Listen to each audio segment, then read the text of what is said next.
सुप्रभात बच्चों। आज मैं आप लोगों को अर्थालंकार पढ़ाऊंगा। शब्दालंकार खत्म हो गया है, आज शुरू करते हैं अर्थालंकार। तो अर्थालंकार की परिभाषा मैंने बता दिया है, अब उसके भेदों को बताना है। तो मैंने बताया था कि अर्थालंकार के 5 भेदों को आप लोगों को पढ़ना है। सबसे पहला भेद है उपमालंकार, रूपक अलंकार, उत्प्रेक्षालंकार, मानवीकरण अलंकार, अतिशयोक्ति अलंकार। ये सब पढ़ना है। तो सबसे पहले पहला भेद हम पढ़ेंगे उपमा अलंकार। उपमा अलंकार पढ़ने से पहले मैं उपमा शब्द का शाब्दिक अर्थ बता देना चाहता हूँ। उपमा का शाब्दिक अर्थ होता है समानता, बराबरी, तुलना। क्या होता है? तुलना, समानता, बराबरी। उपमा का अर्थ होता है। अब इसकी परिभाषा में आएंगे। जब किसी प्रसिद्ध व्यक्ति, वस्तु या की तुलना किसी अन्य प्रसिद्ध व्यक्ति या वस्तु से की जाती है, वहाँ उपमा अलंकार होता है। इसमें किसी प्रसिद्ध व्यक्ति या किसी प्रसिद्ध वस्तु की तुलना दूसरी प्रसिद्ध वस्तु या व्यक्ति से किया जाता है। तो जहाँ तुलना किया गया हो, समानता एक वस्तु से दूसरी वस्तु में दिखाया गया हो, एक वस्तु या एक व्यक्ति के दूसरे से बराबरी दिखाया गया हो, वहाँ पर उपमा अलंकार होता है। जैसे पीपर पात सरिसमन डोले। पीपर पात सरिसमन डोले, पीपर के पत्ते से मन की तुलना की गई है। पीपर के पत्ते से मन की तुलना की गई है। पीपर के पत्ते से मन को की समानता दिखाई गई है। कहा गया है कि पीपर पात सरिसमन डोले, मन जो है वो पीपर के पत्ते के समान डोलता रहता है। मन को पीपर के पत्ते के समान डोलना कहा गया है। मन को पीपर के पत्ते से समानता दिखाई गई है। तो यहाँ पर उपमा अलंकार होगा। उसी प्रकार दूसरा है देखिए अरविंद से शिशु वृंद कैसे सो रहे। यहाँ 2 शब्द है, अरविंद, शिशु वृंद।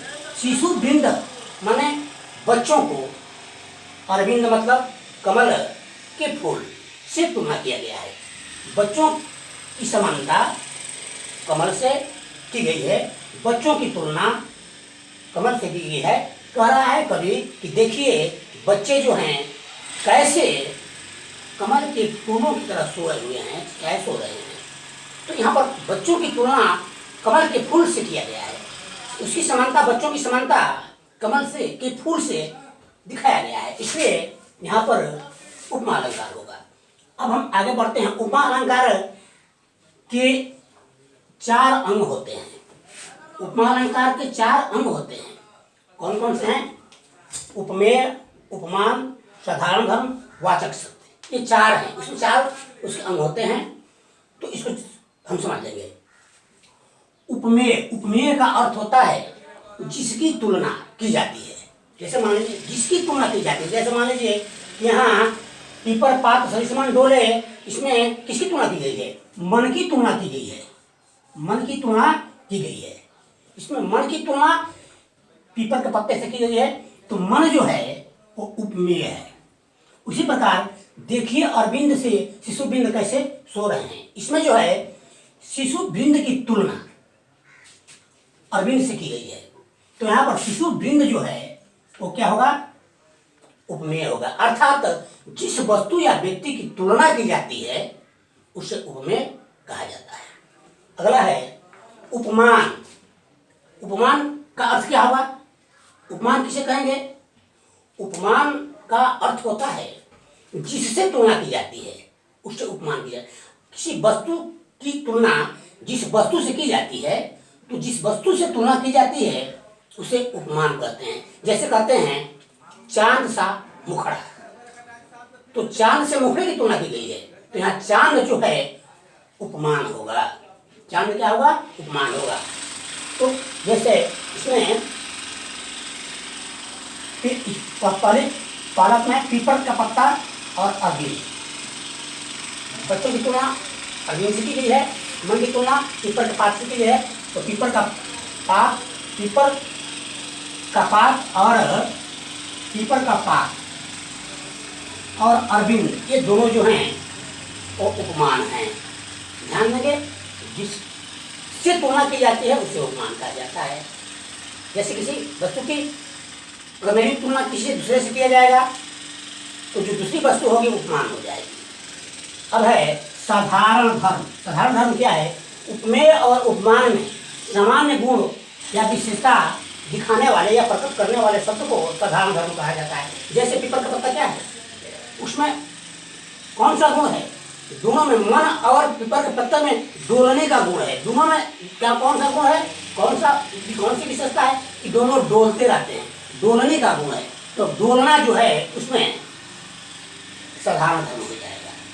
सामान्य धर्म, दोनों में जो विशेषताएं दिखाई जाती है कि दोनों में कौन से गुण है जो जिसके कारण समानता आई है, तो डोलने का दोनों का गुण है। पीपल का पत्ता भी डोलता है, मन भी डोलता है, तो दोनों के डोलने का जो गुण है वही क्या है? साधारण धर्म है। ठीक उसी प्रकार अरविंद और बच्चों की तुलना की गई है और उसमें कौन सी विशेषता है? दोनों में दोनों सोए हुए हैं, सोने की विशेषता है, दोनों सोए हुए हैं, इसलिए यहाँ सोना जो है वो साधारण धर्म होगा। अब अगला है वाचक शब्द। वाचक शब्द में जिस शब्द से समानता का बोध होता है, जिस शब्द से समानता का बोध कराया जाता है। उपमान और उपमेय में जो समानता जो शब्द दिखाता है उसको वाचक शब्द कहा जाता है। जैसे इसमें दिया है सरिस, दोनों में समानता दिखाता है। इसमें से, दोनों में समानता दिखाता है। तो समानता दिखाने वाले दोनों उपमेय और उपमान में समानता दिखाने वाले शब्द को क्या कहते हैं? वाचक शब्द कहते हैं। जिस शब्द से समानता का बोध होता है उसे वाचक शब्द कहते हैं। जैसे सरिस, इसमें सरिस है, इससे सरिस दिखाता है समान, दोनों में समानता दिखाता है। तो ये समानता समान दिखाने वाला शब्द को यह सरिस है। से इसमें है से अरविंद के समानता दिखाता है। तो यहाँ पर क्या हो जाएगा? से जो है वो वाचक शब्द होगा। जैसे चांद सा मुखड़ा, तो यहाँ इसमें सा जो है वो वाचक शब्द होगा। द्रौपदी सी स्त्री, यहाँ पर सी जो है वो क्या हो जाएगा? वाचक शब्द हो जाएगा। तो समझ लीजिए।